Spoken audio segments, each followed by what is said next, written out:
বন্ধুরা, আমরা সবাই জানি আইনস্টাইন একজন জিনিয়াস ছিলেন। তিনি বিংশ শতাব্দীর একজন বিখ্যাত পদার্থবিদ ও বিজ্ঞানী ছিলেন।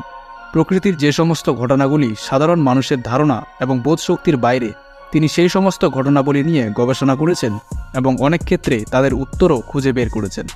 তার আবিষ্কারগুলির মধ্যে সবচেয়ে বিখ্যাত আবিষ্কারটি হল থিওরি অফ রিলেটিভিটি বা আপেক্ষিকতাবাদ তত্ত্ব।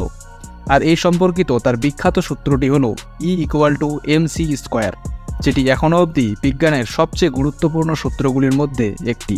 তার অসাধারণ চিন্তা এবং বুদ্ধিমত্তা দেখে মানুষ মনে করেছিল যে তার মস্তিষ্কটি একজন সাধারণ মানুষের মস্তিষ্কের চেয়ে একদমই অন্যরকম, কারণ তার মতো চিন্তাশক্তি এবং বুদ্ধি সেই সময়ের অন্য কোনো বিজ্ঞানীর মধ্যে ছিল না। বিজ্ঞানী আইনস্টাইনও এটা জানতেন এবং এই কারণে তিনি তার মৃত্যুর পর তার শরীর নিয়ে গবেষণা করতেও নিষেধ করেছিলেন, বরং তিনি তার শরীরকে চিতায় পোড়ানোর নির্দেশ দিয়েছিলেন।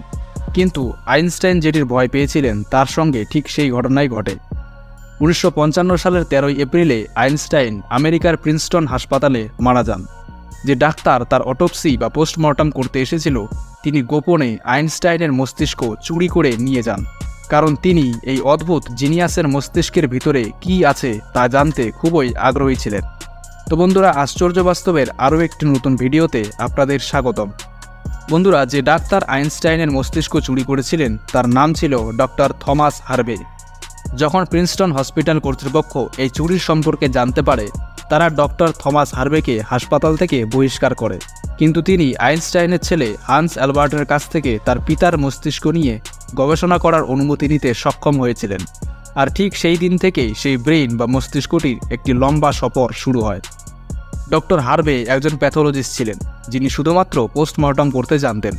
তাই তিনি ভেবেছিলেন যে তিনি আইনস্টাইনের মস্তিষ্ক নিয়ে গবেষণা করতে পারবেন। কিন্তু সমস্যাটি হলো, ডক্টর হার্ভের প্রিন্সটন হসপিটালের চাকরির পাশাপাশি প্যাথোলজিস্টের লাইসেন্সটিও চলে যায়। তিনি মস্তিষ্কটি নিয়ে পেনসিলভানিয়ার ফিলাডেলফিয়ায় চলে আসেন, যেখানে তিনি সেটির অনেকগুলি ছবি তোলেন এবং এটিকে কেটে 240টি টুকরো করেন এবং সেগুলিকে জারের মধ্যে ভর্তি করে বাড়ির বেসমেন্টে লুকিয়ে রেখে দেন। কারণ এই মস্তিষ্কটি নিয়ে ডক্টর হার্ভে ও তার স্ত্রীর মধ্যে প্রায়ই ঝগড়াতর্ক হতো এবং তার স্ত্রী তাকে এই মস্তিষ্কটি বাইরে ফেলে দেওয়ার জন্য ভয় দেখাতো। এবং এই তর্ক ঝগড়া এতটাই চরমে পৌঁছে গিয়েছিল যে শেষমেশ তাদের ডিভোর্স হয়ে যায়। কিন্তু তবুও ডক্টর হার্ভে এই ব্রেনটি নিয়ে গবেষণা করা বন্ধ করেননি। এরপর তিনি সেটি নিয়ে কানসাসের উইচিটায় চলে আসেন, যেখানে তিনি একজন মেডিকেল সুপারভাইজার হিসেবে কাজ শুরু করেন এবং এখানে তার ফ্রি টাইমে তিনি আইনস্টাইনের ব্রেনটি নিয়ে গবেষণা করতেন। তারপরে তিনি ঘন ঘন চাকরি পরিবর্তন করতে থাকেন এবং ব্রেনটি নিয়ে আমেরিকার বিভিন্ন শহরে গিয়ে থাকতে শুরু করেন। বন্ধুরা, অনেক বছর পেরিয়ে গেলেও তিনি আইনস্টাইনের ব্রেন নিয়ে তেমন কোনো সলিড রিসার্চ করতে পারেননি। মাঝখান থেকে তার মেডিকেল লাইসেন্সটি ক্যান্সেল হয়ে যায় এবং তার পরিস্থিতি এতটাই খারাপ হয়ে যায় যে শেষে তাকে একটি প্লাস্টিক ফ্যাক্টরিতে কাজ করতে হয়। এই সময় তিনি একটি ভালো সিদ্ধান্ত নেন। তিনি মস্তিষ্কটির কয়েকটি টুকরো বিশ্বের সবচেয়ে বিখ্যাত নিউরোলজিস্টদের কাছে ডিটেল রিসার্চের জন্য পাঠিয়ে দেন। আশ্চর্যের কথা হলো, তিনি এই কাজটি মস্তিষ্কটি চুরি করার 30 বছর পর করেছিলেন। 1985 সালে প্রথমবার আইনস্টাইনের ব্রেন নিয়ে একটি গবেষণাপত্র প্রকাশিত হয়। এর পরবর্তী 28 বছর ধরে বিশ্বের বিভিন্ন নিউরোলজিস্ট তাদের নিজস্ব গবেষণাপত্র প্রকাশ করতে থাকে।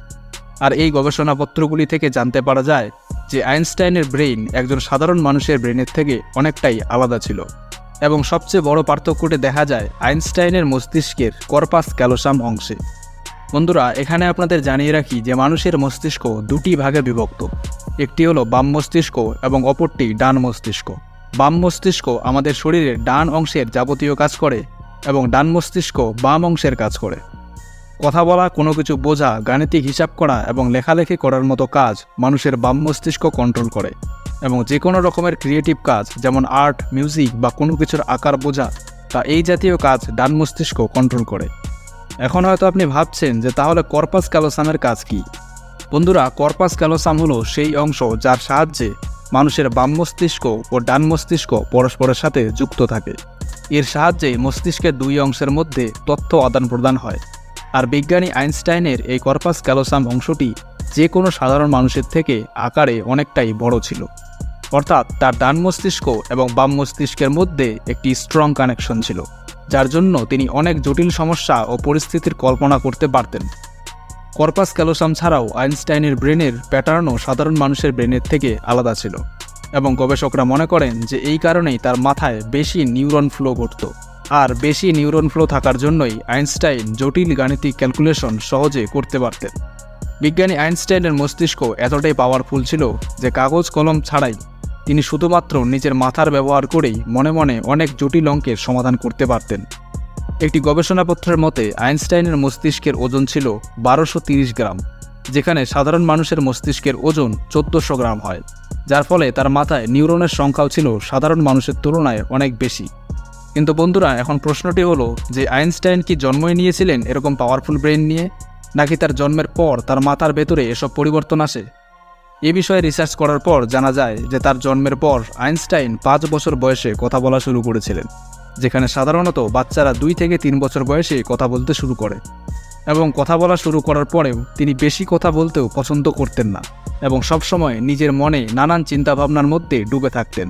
তার স্মৃতিশক্তিও কম ছিল, আর শুধু তাই নয়, তিনি সাধারণ নামতাও মনে রাখতে পারতেন না। কিন্তু তিনি যে কোনো অঙ্ক যুক্তি দিয়ে সমাধান করতে পারলেও সেগুলি মনে রাখতে পারতেন না। স্কুল জীবনে তিনি অন্যান্য বিষয়ে ফেল করলেও অঙ্ক ও বিজ্ঞানে তিনি অত্যন্ত তুখোড় ছিলেন। অ্যালবার্ট আইনস্টাইনের যখন 12 বছর বয়স ছিল, তখন তার গৃহশিক্ষক একটি জ্যামিতির বই তাদের বাড়িতে ছেড়ে যায়। তখন আশ্চর্যজনকভাবে আইনস্টাইন গোটা বইটি একদিনেই পড়ে ফেলেন এবং সমস্ত গাণিতিক সমস্যা সমাধান করে ফেলেন। আর শুধু তাই নয়, মাত্র 14 বছর বয়সেই তিনি ইন্টেগ্রাল ও ডিফারেন্সিয়াল ক্যালকুলাসে দক্ষ হয়ে ওঠেন। তিনি অঙ্ক ও বিজ্ঞানে এতটাই স্ট্রং ছিলেন যে যখন তিনি প্রশ্ন করার জন্য হাত তুলতেন, তখন তার প্রফেসররাও নার্ভাস হয়ে যেত, কারণ তিনি এমন সব কঠিন প্রশ্ন করতেন যার উত্তর প্রফেসররাও ঠিকভাবে দিতে পারতেন না। ছোট বয়স থেকেই তিনি মহাবিশ্বের সূত্রগুলিকে একটি ছোট্ট সমীকরণের রূপ দিতে চেয়েছিলেন এবং এই লক্ষ্যেই তিনি গবেষণাও শুরু করেন। 26 বছর বয়সে বিজ্ঞানী অ্যালবার্ট আইনস্টাইন 4টি গবেষণাপত্র প্রকাশ করেন, যেগুলি সারা পৃথিবীকে অবাক করে দেয়, এবং এর সাহায্যেই তিনি তার বিখ্যাত E=mc² সূত্রটিও প্রকাশ করেন। এই আবিষ্কারের মাধ্যমে তিনি পিএইচডি ডিগ্রি অর্জন করেন এবং তাকে নোবেল পুরস্কারও দেওয়া হয়। আইনস্টাইনের আবিষ্কারগুলি ছাড়া আধুনিক বিজ্ঞান অসম্পূর্ণ। অনেক ডাক্তার ও বিজ্ঞানীরা শেষমেশ এই সিদ্ধান্তে আসেন এবং বলেন যে আইনস্টাইনের মস্তিষ্ক এই স্পেশাল গুণগুলি পেয়েছিল তার জন্মের পরে। এবং তার সবচেয়ে বড় কারণটি হলো, যখনই আইনস্টাইন কোনো প্রশ্নের উত্তর খুঁজে পেতেন না, তখন তিনি মনে মনে সেটা নিয়ে ভাবতে থাকতেন এবং তার উত্তর খোঁজার চেষ্টা করতেন। আর এই কারণেই তার মস্তিষ্ক অনেক ছোট বয়স থেকেই ডেভেলপ করতে শুরু করে। বন্ধুরা, আজকের দিনে আইনস্টাইনের এই ব্রেইন আমেরিকার মাটার মিউজিয়ামে সংরক্ষণ করে রাখা আছে এবং মস্তিষ্কের প্রতিটি টুকরোকে মাইক্রোস্কোপিক স্লাইডের সাহায্যে অত্যন্ত যত্ন সহকারে সংরক্ষণ করা আছে।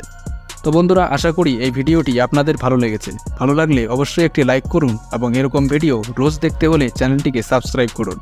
তাহলে আপনাদের সঙ্গে দেখা হবে পরের ভিডিওতে। ততক্ষণ সবাই ভালো থাকবেন।